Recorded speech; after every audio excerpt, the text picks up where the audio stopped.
Halo teman-teman, hari ini kita akan membahas perusahaan batubara lagi nih ya. Wah, akhir-akhir ini sudah banyak sekali perusahaan batubara yang sudah bagi dividen ya. ITMG, lalu kemarin ada GEMS, dan juga ada lagi perusahaan-perusahaan batubara seperti KKGI, lalu ada lagi perusahaan batubara lainnya. Memang beberapa tahun yang lalu batubara memang sering memberikan cuan kepada perusahaan batubara ya. Sampai mereka dapat cuan yang besar, bisa bagi dividen kepada para pemegang sahamnya ya.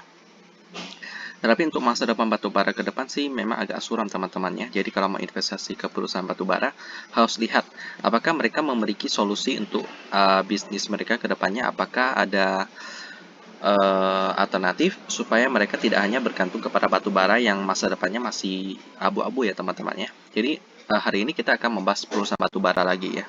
Kita akan lihat bagaimana solusi mereka, alternatif mereka untuk bisnis mereka ya. Yakni adalah Prima Andana Mandiri Tbk dengan kode emiten MCOL, yakni MCOL, yang akan segera membagikan dividen sebesar Rp211 per lembar saham ya. Ya, jumbo sekali ya teman-teman ya. Mereka juga baru IPO tahun 2021 juga ya. Tapi sudah bisa memberikan dividen, membuktikan kekuatan batubara yang dapat memberikan cuan yang besar kepada perusahaan yang bergerak di bidang tersebut ya untuk sekarang.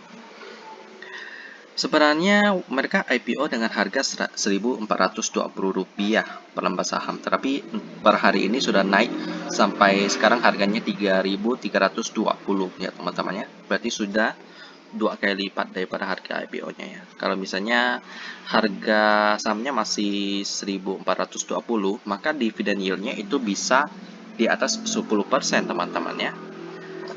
Malahan kalau kita hitung-hitung itu sebesar berapa persen ya itu ya?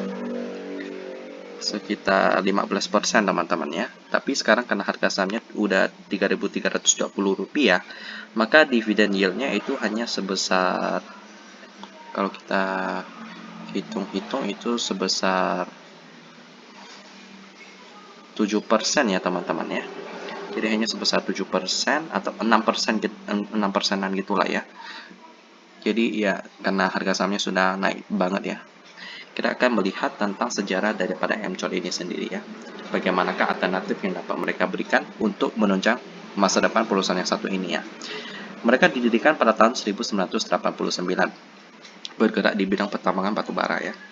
PT Mandiri Inti Perkasa namanya dulu ya. Dan 1994 mendapatkan konsesi di daerah Kalimantan Utara seluas 50.000 hektar.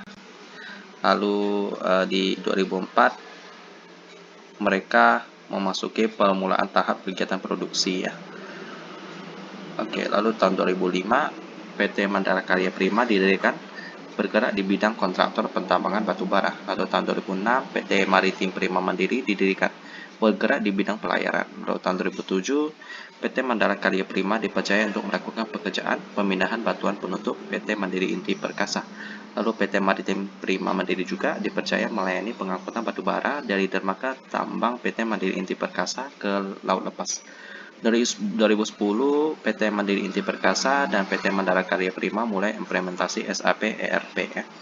2011, PAM itu mengakuisisi PT Mandiri Inti Perkasa dan juga PT Mandala Karya Prima dan PT Maritim Prima Mandiri. Lalu tahun 2017, PT Maritim Prima Mandiri melakukan investasi kapal tanker dengan kapasitas 5.000 kiloliter ya.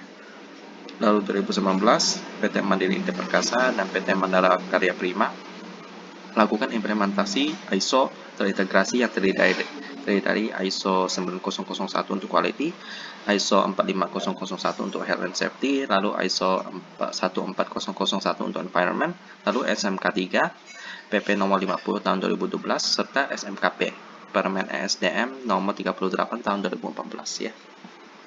Lalu kita akan melihat Dewan Komisaris mereka. Ya, ini ada fotonya. Jadi website Mandiri Call ini memang bagus sekali ya. Saya juga pernah membahas Mandiri Call dulu ya, MCOL ini ya, di video saya yang sebelumnya. Hari ini saya bahas lagi karena mereka akan bagi dividen ya. Bagus sekali websitenya, sangat enak untuk dipandang.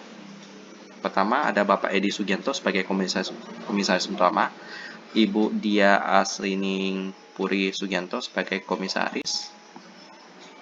Oke, lalu ada Bapak Sendang Pangganja sebagai komisaris. Next ada Dewan Direksi. Ada Bapak Handi Grevirgo sebagai Direktur Utama. Lalu ada Bapak Liu Chengzi sebagai Direktur.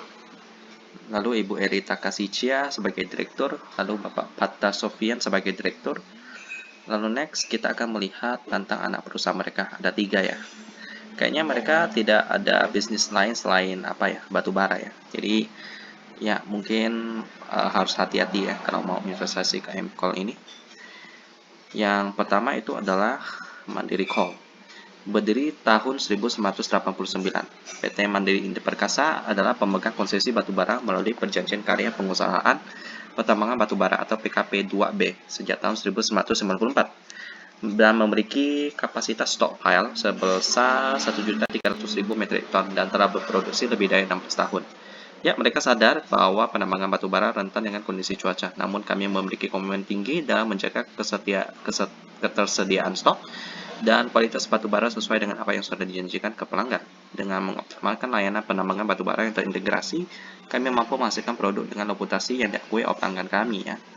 Dan ini total area alokasi mereka, cadangan batubara, sumber daya batubara, dan juga total produksi batubara dari tahun 2004 sampai 2020 ya.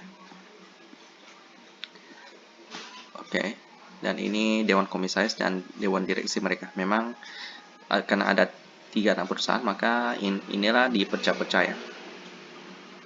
Lalu next, yang anak perusahaan kedua, Mandiri Kontraktor. Merupakan kontraktor penambangan untuk Mandiri Coal sejak tahun 2007, bertugas untuk melakukan penambangan batubara serta menjalankan operasional dan perawatan tambang.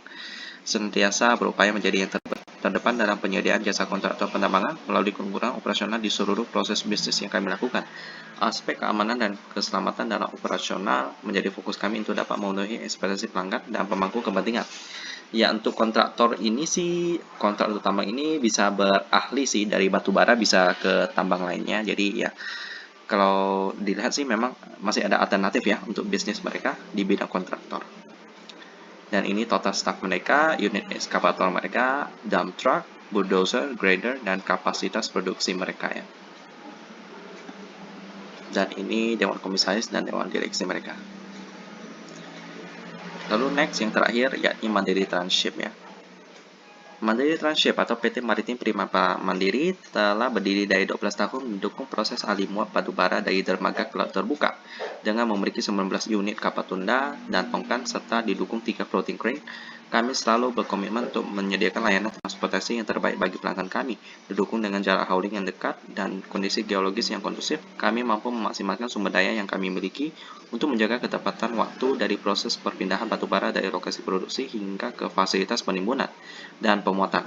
Dengan demikian, efisiensi kerja dapat tercapai sehingga produk yang kami hasilkan memiliki harga yang kompetitif serta kualitas yang dapat diandalkan. Ya, ini pun bisa menjadi jasa transportasi ya. Jadi bisa untuk bukan hanya mengantar batu bara, bisa juga komoditas lainnya ya. Jadi ya ada dua jenis anak perusahaan yang dapat menjadi lini bisnis yang dapat beradaptasi. Mereka memiliki tugboat dan barge, floating crane, tanker, lalu tugboat dan oil barge, lalu tangki penyimpanan tabung LPG juga ada ya. Wow. Jadi ada juga lini bisnis penyimpanan LPG juga. Mantap. Lalu ada loading rate-nya sekitar 40.000 metrik ton per hari. Mantap. Dan inilah Dewan Komisaris dan Dewan Direksi mereka.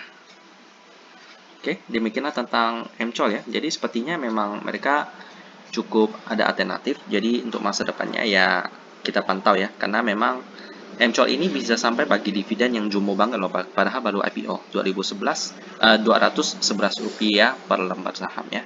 Bagaimana sih fundamental mereka? Kalau saya tadi riset sih bagus ya. Mari kita sama-sama melihat di RTI Business. Dan beginilah penambahan fundamental daripada MCOL.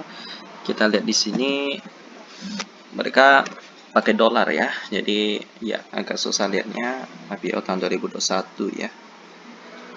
Oke, dan ini mereka akan bagi dividen sebesar Rp211 per lembar saham dengan come date tanggal 25 November ya. Tanggal 25 November. Catat tanggalnya teman-teman. Bagi yang mau dapat dividen sebesar 6%-an ya. dividen yield-nya ya.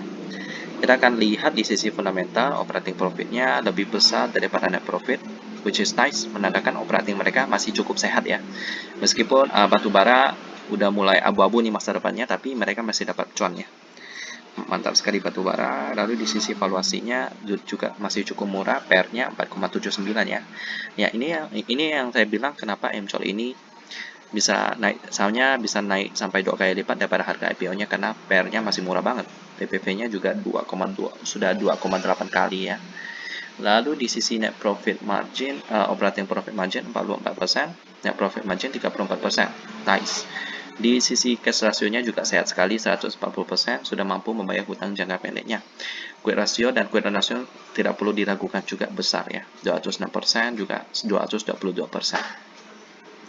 Kalau kita lihat sih, MCOR ini memang menarik sekali ya, layak banget untuk diinvestasikan ya, tapi harus hati-hati juga teman-temannya, harus melihat juga masa depan bisnis mereka yang bergerak di bidang batubara. Tapi tetap saja untuk menghentikan penggunaan batubara tidak secepat itu teman-temannya, tentunya melalui banyak proses, tapi pelan-pelan pasti akan berkurang kebutuhan batubara ya, karena akan ada banyak energi terbarukan yang akan menggantikan batubara, yang harus mendorong para perusahaan batubara lainnya untuk mencari alternatif bisnis, termasuk MCO sendiri ya.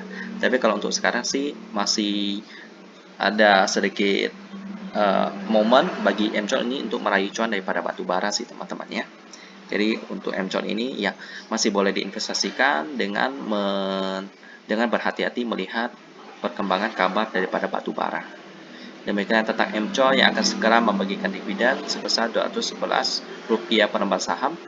Dan kita ketemu lagi di video selanjutnya.